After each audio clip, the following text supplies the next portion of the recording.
these are the people that Americans tend to think of, to borrow the language of the poem that sits on the base of the Statue of Liberty, as the wretched refuse, I know, of other people's teeming shores. Now, I just got to tell you, just as an aside, my parents were immigrants. They were in their 20s when they came to the United States from Ireland. Not in the 1840s, I would like to stress that. My mom, man, she hated that freaking poem.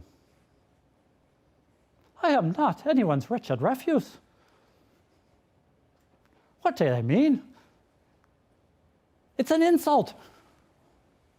It's not meant to be. Americans think of it as a great tribute to to immigration. But it's the most insulting poem you ever heard. Or at least it was to my mom.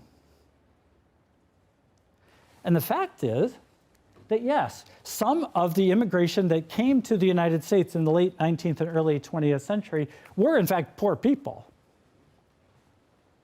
And they were certainly people whose family economies were struggling back home.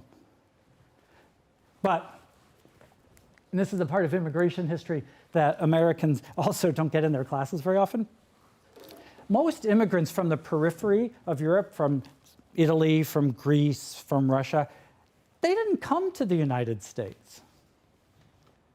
They had a European industrial core to come to.